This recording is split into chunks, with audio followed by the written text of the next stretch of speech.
ते विकास लवांडे यांना पोलिसांनी ताब्यात घेतलंय। विकास लवांडे आपल्यासोबत फोनवरून जोडले गेलेले आहेत। विकासजी, काय झालेलं आहे? तुम्हाला पोलिसांनी ताब्यात कुठल्या कारणामुळे घेतलंय? माझ्यावर 9 तारखेला जो संग्राम भंडारे आणि त्या गुंडांनी हल्ला केलेला होता जीव घेणार, त्याच्या संदर्भातली माझी लोणी काळभोर पोलीस स्टेशनला फिर्याद आहे। आणि त्या 9 तारखेच्या हल्ल्याच्या आदल्या दिवशी 8 तारखेला संग्राम भंडारेचीच बीजेपीची एक कार्यकर्ती आहे नलिनीताई वायाळ, मी त्यांना ओळखत नाही कोण आहेत त्यांच्या फिर्यादीवरून आज पोलिसांनी मला इथे ताब्यात घेतलेलं आहे चौकशीसाठी।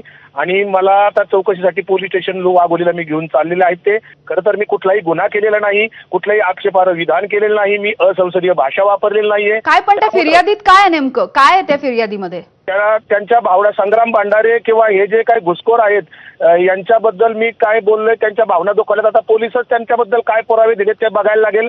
पोलिसांनी ते पुरावे समोर आणावेत की मी काय बोललो किंवा कुठलं मी विधान असं केलं की जे तुम्हाला महत्वाचं वाटलं, ते पोलिसांनीच खरं सांगायला पाहिजे। माझ्यावर हा अन्याय आहे। खरं तर चोर सोडून संन्याशाला ही फाशी आहे। कारण जे आरोपींनी मला हल्ला केला त्यांना अटक न करता ते मोकाट आहेत, आणि मात्र आदल्या दिवशी माझ्यावर जो गुन्हा दाखल होता त्याच्यात पोलीस आज मला ताब्यात घेत आहेत। मी न्यायाची उपेक्षा करणारा माणूस आहे, अपेक्षा करतो आणि पोलिसांना मी पूर्ण सहकार्य करणार। मला वकील दंड न्याय द्यायचा नाही, कारण मी कुठलाही गुन्हा केलेला नाहीये। मी जेलमध्ये बसायला तयार आहे। माझी मुस्कटदाबी करण्याचा हा प्रकार आहे, माझं अभिव्यक्ती स्वातंत्र्य हिरावून घेण्याचा हा प्रकार आहे। ही शासन पुरस्कृत मला अटक आहे, कारण नितेश राणे आणि काही आमदारच संग्राम भंडारेला म्हणाले होते तुमच्या केसाला धक्का लागणार नाहीये। त्यामुळे शासन पुरस्कृत हा माझ्यावर मुस्कटदाबी करण्याचा आणि माझ्यावर अत्याचार करण्याचा प्रयत्न आहे। आणि मी कुठलाही गुन्हा केलेला नसल्यामुळे मी जामीन वकील दंड देणार नाही। मी कितीही दिवस जेलमध्ये बसायला तयार आहे। विकासजी, या फिर्यादीविषयी तुम्हाला आधी काही माहिती होती का?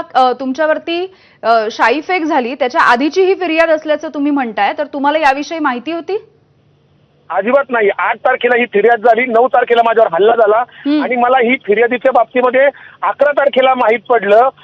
एका ग्रुपवरती माझ्याबद्दलची FIR फिरत होती, त्याच्यावरून मला कळलं। मग मी वकिलामार्फत अटकपूर्व जामीनसाठी कोर्टात दिलं होतं आणि त्याची सुनावणी कामकाज आता सुद्धा सुरू आहे कोर्टात। आणि त्या संदर्भात मी फॉलोअप, माझे वकील मिलिंद पवार आहेत ते फॉलोअप घेत आहेत तिथे।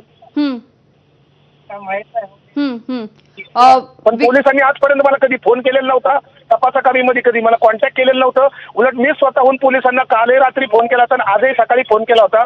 पोलिसांना माझे वकील कॉन्टॅक्ट करत होते, परंतु पोलिसांनी कधीही माझ्याकडे कुठल्याही प्रकारचा तपास केलेला नाही। तर कुठल्या पुराव्याच्या आधारे मला हे अटक केलेली आहे? नलिनी वायाळ ज्या फिर्यादी आहेत ह्या भारतीय जनता पार्टीच्या कार्यकर्त्या आहेत, संग्राम भंडारेच्या कार्यकर्त्या आहेत। हा वारकरी संप्रदाय आहे का? संग्राम भंडारे हा जर वारकरी संप्रदायाचा चेहरा ठरणार असेल तर समस्त वारकरी खरे वारकरी आहेत, यांनी याचा विचार करावा। बरं विकासजी, तुम्हाला पोलिसांनी जे आता ताब्यात घेतलेलं आहे, पोलिसांनी यावेळेला काय नेमकं तुम्हाला म्हटलंय? कुठल्या गुन्ह्याखाली तुम्हाला आता पोलिसांनी ताब्यात घेतलेलं आहे? काय माहिती दिली आहे तुम्हाला? 8 तारखेला वाघोली पोलीस स्टेशनला भारतीय जनता पार्टीचे जे कार्यकर्ते आहेत नलिनीताई वायाळ यांच्या फिर्यादीवरून पोलिसांनी मला तपासाकामी बोलून घेतलेलं आहे आणि त्या पद्धतीने मी तिथं चाललेलो आहे। आता पोलिसांनी सत्य काय आहे ते महाराष्ट्रासमोर आणलं पाहिजे की मी कुठला गुन्हा केला होता, मला कळत नाहीये। बरं विकासजी, अजून एक, काल रात्री पोलीस तुमच्या घरी आले असं तुम्ही म्हणताय आणि तुम्ही त्यावेळेला घरी उपस्थित नव्हता। तुमचा शाईफेकीच्या वेळेला देखील हेच तुमचं विधान होतं किंवा आताही तुम्ही तेच म्हणताय की तुमच्या जीवाला धोका आहे या सगळ्या गोष्टींमुळे? माझ्या जीविताला धोका असल्याबाबत मी निवेदनं शासनाला दिलेली आहेत। आमच्या पक्षाचे वतीने शशिकांत शिंदे साहेबांनी पोलीस महासंचालकांना निवेदन दिलेलं आहे। युवा आमदार रोहितदादा पवार यांनी पोलीस महासंचालकांना निवेदन दिलेलं आहे। त्याचबरोबर सुप्रियाताई सुळे यांनी केलेलं आहे, पवार साहेबांनी निवेदन दिलेलं आहे, फोन केलेले आहेत पोलीस महासंचालक, पोलीस आयुक्तांना, पण अद्यापर्यंत मला कुठली सुरक्षा नाही। मला दररोज धमक्या येत आहेत, मला एकही दिवस खाडा नाहीये। सोशल मीडियातनं किंवा फोनवरून किंवा मेसेज करून मला प्रचंड जीव मारण्याच्या धमक्या, संभाजी भिडेंचे धारकरी असतील, बजरंग दलाचे लोक असतील, भारतीय जनता पार्टीचे लोक असतील, हे मला रोज जीवे मारण्याच्या धमक्या देत आहेत। माझा कुठल्याही क्षणी कोणत्याही प्रकारे ज्ञात अज्ञात व्यक्तीकडून घातपात होऊ शकतो असं मला निदर्शनास येतंय।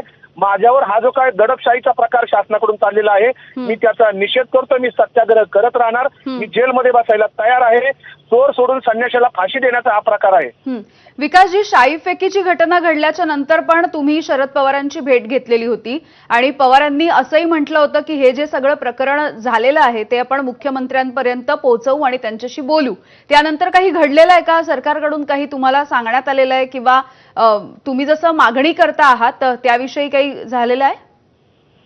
कुठलंही शासनाकडनं मला विचारणा झालेली नाही. उलट मला ज्या पुन्हा 9 तारखेच्या नंतर जेवढ्या धमक्या आल्या त्याचे स्क्रीनशॉट काढून मी लोणीकंद पोलीस स्टेशनला रीतसर तक्रार दिलेली आहे, पुणे पोलीस आयुक्तांना तक्रार दिलेली आहे, मुख्यमंत्र्यांना ईमेल केलेले आहेत, डीजीपींना ईमेल केलेले आहेत, पण शासनाकडनं माझ्या तक्रारीवर कुठलीही एक शब्दाची किंवा एक स्टेप सुद्धा कुठली घेतलेली नाही, कुठलीही कारवाई नाही अद्यापर्यंत.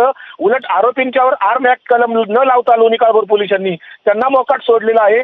14 आरोपी 15 आरोपी तिथं असताना 5 आरोपींना नोटीस फक्त काढलेली आहे आणि त्यांना कुठेही अटक नाही. उलट मलाच आज अटक होते आहे याचं मला हसू येतंय. मी कुठला गुन्हा केला मला समजत नाहीये. पोलिसांनी याची मला स्पष्टता द्यायला हवी की मी कोणता गुन्हा केलाय. पण ही अटक काय कलमांच्या अंतर्गत झाली आहे? पोलिसांनी याविषयी काही सांगितलंय तुम्हाला? अजून काहीच सांगितलं नाही. तपासाला बोलवलंय. आता नेमकं घेऊन कुठे चालले आहात तुम्ही तपासाला. आणि आता नेमके कुठे आहात? मी आता वाघोलीच्या तिथे गावाजवळ पोहोचतोय पोलीस स्टेशनला आता 2 मिनिटांमध्ये. बरं, ज्या पद्धतीने शाईफेक झाली होती, आपण वारंवार त्या घटनेचा उल्लेख करतोय कारण ती घटना संपूर्ण महाराष्ट्राने बघितलेली आहे. काही स्तरामधून आता निषेध देखील त्याबद्दलचा व्यक्त होताना आपण बघितलाय. मात्र त्या घटनेच्या मागे जे हात होते त्यांचं आतापर्यंत काहीच झालेलं नाहीये आणि तुम्हाला पोलिसांनी आता उचललं असा तुमचा आरोप आहे. हो, मी खरं तर ती शाई फेक नव्हती. मला रिव्हॉल्वर दाखवलेले होते, मला धक्काबुक्की करून शिवीगाळ केलेली होती, जीवे मारण्यासाठी मला रिव्हॉल्वर माझ्याकडे रोखलेलं होतं. त्याचं शूटिंग कोण करणार होतं? कुणीच करू शकत नव्हतं. मात्र माझ्यावर शाई नव्हती, ती ऑइल होतं ज्याच्यामध्ये केमिकल होतं. मला 2 दिवस त्याचा त्रास होत होता. त्या केमिकल ओततानाचा 40 सेकंदाचा व्हिडिओ संग्राम भंडारेच्या आणि त्या लोकांनी काढलेला होता, तोच त्यांनी व्हायरल केलेला होता. मला माझ्या ड्रायव्हरला मारहाण झाली होती. ड्रायव्हरला एका बाजूला 2 ठिकाणी धरून ठेवलेलं होतं आणि मला ह्या बाकीच्यांनी हे केलेलं होतं. त्यामुळं मी शूटिंग काढू शकत नव्हतो आणि मला आज कुठल्या गुन्ह्यात मी कुठला गुन्हा केलाय? माझ्यावर खोट्या केसेस पंढरपूरला सुद्धा दाखल केलेली आहेत. त्यामुळं माझ्यावर खोटे गुन्हे दाखल करून माझी मुस्कटदाबी करण्याचा भारतीय जनता पार्टीकडनं प्रयत्न चाललेला आहे. संग्राम भांडारे एक प्यादा आहे. त्यामुळं याला सगळे नितेश राणे, महेश लांडगे, गोपीचंद पडळकर, संग्राम जगताप जाहीरपणे आरोपीचं समर्थन करतायत. त्या संदर्भातली तक्रार सुद्धा मी मुख्यमंत्री आणि पंतप्रधान किंवा हायकोर्टाकडे केलेली आहे, राज्यपालांकडे केलेली आहे, विधान परिषदेच्या सभापतींकडे केलेली आहे, सभापतींकडे केलेली, अध्यक्षाकडे विधानसभेच्या. आरोपींचं जाहीर समर्थन इथे सुरू आहे सरकारकडून. तुम्ही या शाईफेकीच्या नंतर नेमकी काय तक्रार दिलेली होती आणि तिचं आता काहीच झालेलं नाही असं तुम्ही म्हणताय, तर ती तक्रार नेमकी काय होती? त्याच्यामध्ये तुम्ही काय उल्लेख केला होता? शाई फेकीच्या नंतर संग्राम भंडारेंनी 2 तासांनीच मला जाहीरपणे मीडियामध्ये व्हिडिओ व्हायरल करून धमकी दिलेली आहे की आता फक्त शाई फेकली, पुढे काय होईल ती पुढची स्टेप असेल. आणि तो व्हिडिओ डीसीपी कवडे साहेब, पुणे पोलीस आयुक्त कार्यालयातील डीसीपी कवडे आणि पीआय लोणी काळभोर यांना समोर दाखवला होता तिथे आम्ही, पण त्यांच्यावर कुठली कारवाई नाही. त्यानंतर पुन्हा मला जेवढ्या सोशल मीडियातनं धमकी आल्या त्याची लोणीकंद पोलीस स्टेशनला मी रीतसर तक्रार दिलेली आहे, पोलीस आयुक्तांना तक्रार दिलेली आहे, डीजीपींना दिलेली आहे. आणि हे जे आमदार आणि मंत्री आहेत यांनी संविधानिक शपथ घेतलेली होती. विकासजी, या सगळ्याविषयी आणि